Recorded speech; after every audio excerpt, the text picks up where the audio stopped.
आप सुन रहे हैं डीबी लाइव रेडियो, आपकी आवाज। गुजरात के अहमदाबाद में 2 दिन तक चले कांग्रेस पार्टी के राष्ट्रीय अधिवेशन में पार्टी ने न्याय पथ नाम से व्यापक प्रस्तावों को मंजूरी दी। प्रस्ताव कांग्रेस के युवा नेता सचिन पायलट ने रखा। पार्टी के वरिष्ठ नेता शशि थरूर ने इसका अनुमोदन किया और ध्वनिमत से इसे पारित किया गया। पार्टी नेताओं ने कहा कि बीजेपी की बांटने वाली नीति से देश आजाद होना चाहता है और अब भारत जोड़ो की तरफ कांग्रेस ही देश को आगे बढ़ा सकती है। पूरी जानकारी के साथ हैं अंशिता।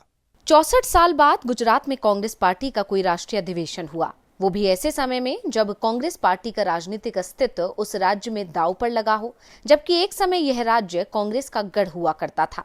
पार्टी के राष्ट्रीय अध्यक्ष मल्लिकार्जुन खड़गे ने उम्मीद जताई कि जल्द ही फिर कांग्रेस उसी हालत में आने वाली है।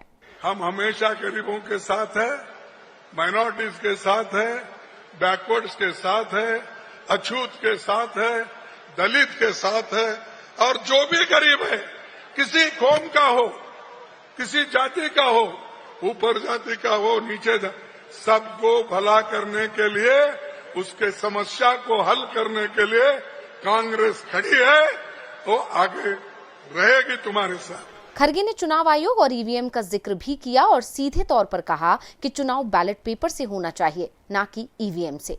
अधिवेशन में लोकसभा में नेता प्रतिपक्ष राहुल गांधी ने वक्फ कानून पर कहा कि ये सीधे तौर पर संविधान पर हमला है। ये सच है, आज जो भी कहें उनकी विचारधारा कॉन्स्टिट्यूशन के खिलाफ है। वो लोकतंत्र को खत्म करना चाहते हैं, वो हिंदुस्तान की सारी संस्थाओं को कंट्रोल करना चाहते हैं और अंबानी अदानी को हिंदुस्तान का पूरा धन पकड़ाना चाहते हैं। और हमारी विचारधारा कहती है कि ये देश हर जात का, हर धर्म का है, हर भाषा का है। इस देश की संस्थाएं, इस देश के इंस्टीट्यूशंस किसी एक संगठन के नहीं है, कांग्रेस पार्टी के नहीं है, इस देश की जनता के हैं और इस देश की जनता को उन इंस्टीट्यूशंस पर कंट्रोल होना चाहिए। ये लड़ाई चल रही है। इससे पहले मंगलवार को अधिवेशन के पहले दिन कांग्रेस वर्किंग कमेटी की बैठक हुई, जो 4 घंटे तक चली। आज दूसरे दिन साबरमती रिवर फ्रंट पर मुख्य अधिवेशन हुआ, जिसमें देश भर से 1700 से ज्यादा कांग्रेस कमेटी के प्रतिनिधियों ने भाग लिया।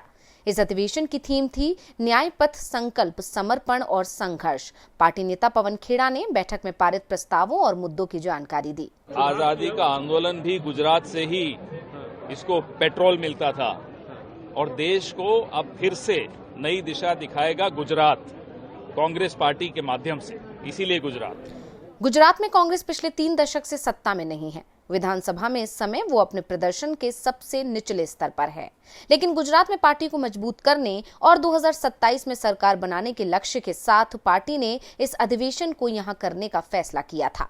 पार्टी इसमें कितनी कामयाब होती है, ये देखने वाली बात होगी, लेकिन जिन मुद्दों पर उसने सरकार को घेरने की रणनीति बनाई है, वो केंद्र सरकार के लिए एक बड़ी चुनौती पेश करने वाले हैं।